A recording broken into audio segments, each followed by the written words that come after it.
So I'm going to focus more on the aesthetics part of memes. And as you will see, I got a background in art history. And yeah, I'm going to focus on the visual parts of memes.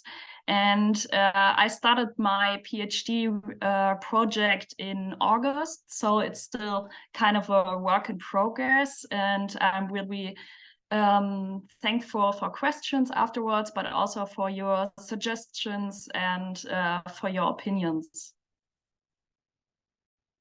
So I'm going to start with a trigger. So in my presentation includes offensive, racist, and anti-Semitic images. So just that you know. So yeah, I already learned a lot during the conference about digital and technical parts of the digitalization. And we can see that there's a lot of images and some things has changed for the users. So we can more be active on the internet and be part of the net participations. And there's more dynamics and accessibility, and there are more sources. So you can be part of different social media accounts, and that's where you can be multimodality, and also we can see anonymity. And anti-Semitic content on the internet is encoded in multiple ways. And yeah, for centuries, visual media have played a central role in the transport of anti-Semitic content. And they are a direct expression of anti-Semitism. And now it is really interesting to ask whether the digital revolution with new media, as I already said, structures and weather spaces has initiated a shift in dealing with anti-Semitism. So the basic question is, what has changed? So on the web, users are part of a large community who are reactively confirm their anti-Semitism and effectively support anti-Semitic attitudes. There are a lot of filter chambers as well as echo chambers in the web 2.0, and are therefore significantly responsible for the consolidation and normalization of anti-Semitism. In the view of increasing influence of social media as an opinion form and source of information for society, the question arises as to the specifics of online anti-Semitism, how it is represented and communicated, and whether and to what extent new digital forms of representation relate to historical forms of anti-Semitism.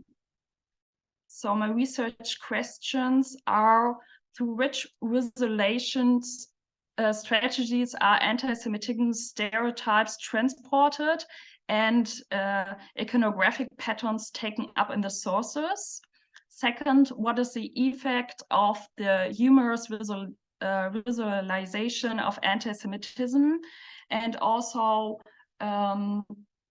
what influence do the forms of representation, memes and caricatures have, and how do they differ or resemble each other?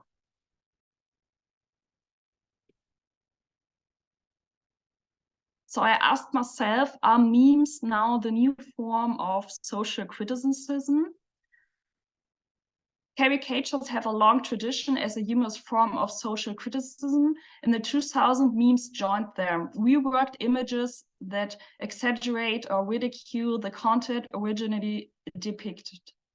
Anyone can make them quickly from photo material and with a sample image editing program, sometimes more elaborate, sometimes very simple. The creators are rarely known, not only because of the thousands of times they are shared on social networks, but also because of unauthorized authors. And yeah, the image material often violates copyrights. So what is the definition of meme that my work based on? I work with a definition of Lima Schiffman, and for her, memes are digital content units with common characteristics, created with awareness of each other and circulated, imitated, and transformed via the internet by many users. So that is really important, that memes cannot stand by themselves. They always have to be seen as a group.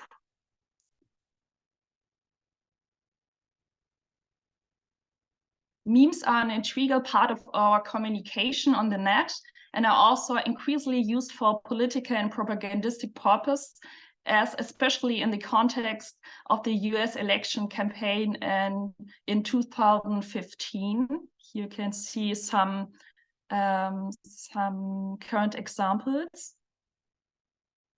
Right-wing extremist groups repeatedly call for meme wars as a meta political strategy, and the COVID-19 pandemic finally increased the spread of memes and established new narratives. So my work focused on the anti-Semitic image codes of Yakov Kirschen. And yeah, my example will be ordered according to the image caricatures of Kirschen, and the elements of the anti-Semitism visualization you can see there go far back in our history. So there are some examples like the stereotypes, hook nose, skulls, money bag, and so on, but also the dehumanizing with horns, baby eaters, blood drinkers, as well as the zoomorphing, dog, pig, octopus, worm. So there are a lot of zoomorphing elements, but also, as you can see here in the part of the post-Holocaust section, there's the moral inversion. So the victims appears as the perpetrator. And my structure is focusing on these three groups. The first one is the dehumanizing family. Who are the Jews? And it's based on the zoomorphic codes and demonization. And the second group is the stereotyping family. What are the Jews like? So it's based on the character. And the third one is the moral inversion family. So yeah, as I already said, the victim becomes the perpetrator, as we saw with the Judenstern, which is till today really present in our daily lives, which is really sad. And yeah, I work with this website called nowyouMeme.com. And this website archives memes. And here you can see the search section. And when I searched for sources, I quickly realized that the happy merchant meme is still very present today. And now I'm gonna speak about this kind of meme. I don't know if you, I think most of you will know this. This is the happy merchant, and maybe I'm gonna hear. This is the origin of the image.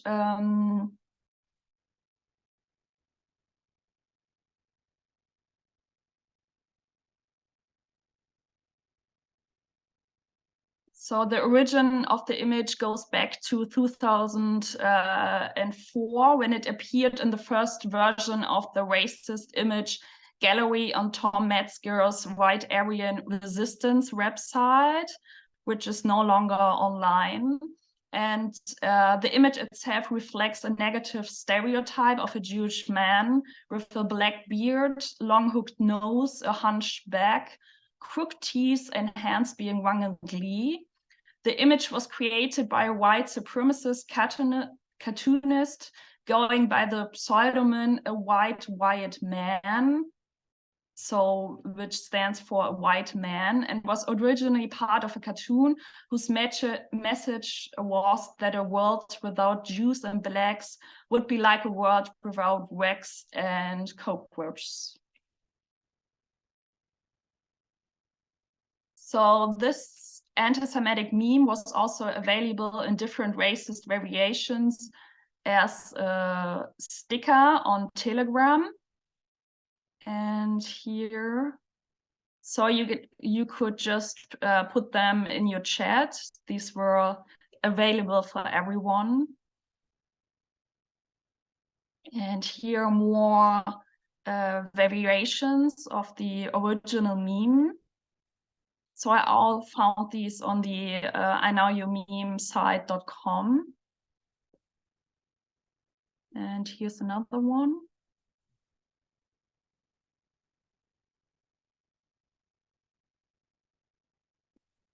So there are a few studies that analyzed the meme and its influence. And here we see one. And this is from Zanetu. And he noted that a substantial and sudden increase in posts containing happy merchant memes appeared immediately after the attack of in Charlottesville. So that is also combined really often, the appearance of the meme and with attacks and other political events. And their findings dramatically illustrate the implication that real-world eruptions of anti-Semitic behavior can catalyze the accessibility and popularity of anti-Semitic memes on the web communities. And here we see the anti-Semitic influence of the Happy Merchant meme on other popular memes. And it demonstrates numerous instances of the Happy Merchant infecting well-known and popular memes. So, for example, you can see here the sad frog and the feels good meme, and also Peep the Frog. So that's really interesting that they're using the Happy Merchant meme and yeah, changing it to other common memes. So they're adding this anti-Semitic elements to other memes. Oops.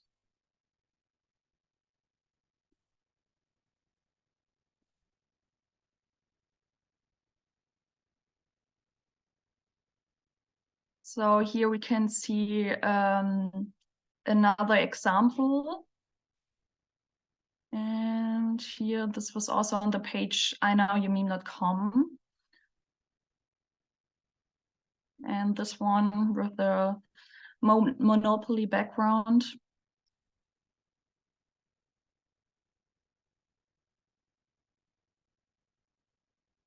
So the current expressions of anti-Semitism cannot be understood and interpreted without the background of the anti-Semitic continuity stretching over centuries. For this purpose, caricatures are chosen as source of comparison. Like hardly any other medium, caricatures reflect the social, political, and economic circumstances of their time of origin. Since the establishment of the genre of caricature, it has been used as a channel for political comment. And I asked myself, okay, what kind of caricature is really common? And since I have a German background, the first one that appeared in my mind was the Stürmer, which is still really present in the today's images of anti-Semitism.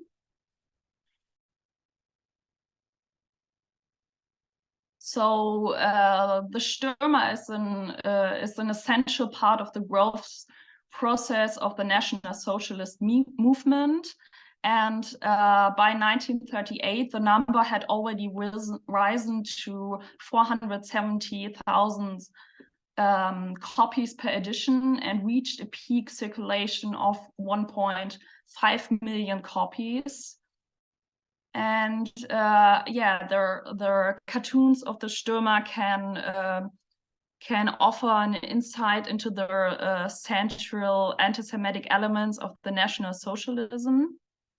And it is orientated in an aggressive, deformative way. The Stürmer was distributed as a propagandistic instrument, not only through the usual ways, but also through the, which you can see here, through the so-called Stürmer boxes. So they were located in small German cities and placed nearby public spaces like bus stops, etc. And so, yeah, that shows that the caricatures and all the anti-Semitic images were really present in the public.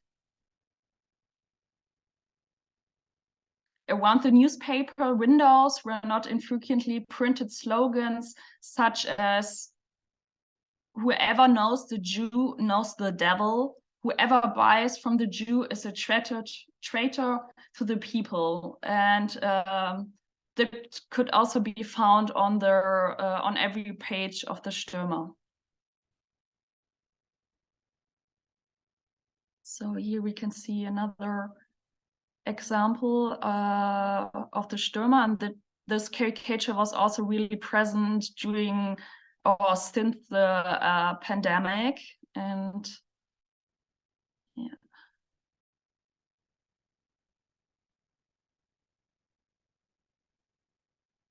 Memes and caricatures are humorous forms of representation and have an effective emotional effect. Therefore, the connection between humor as emotion and anti-Semitism must be explained. Adorno and Horkheimer already shortly wrote after the Second World War their blusters organized laughter. So in this sense, humor and political caricatures can say a lot about social structures. The targets of the humorous attacks and the type of humor open conclusions about the identity of the analyzed group and the formative thought elements.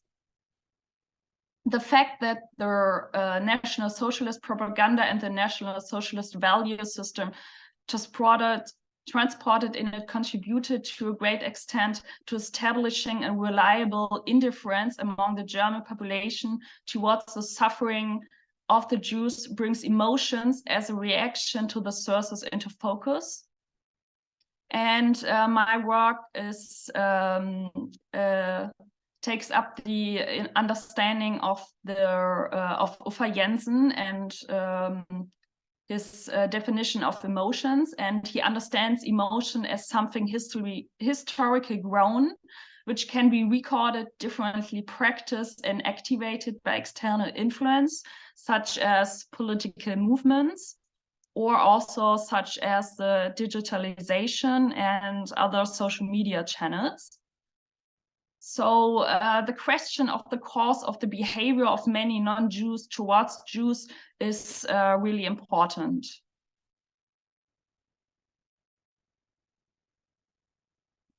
So yeah, my question is, how does the humorous visualization of anti-Semitism change? And can we compare caricatures of the 40s to digital memes in the present? And here are some references. Thank you very much.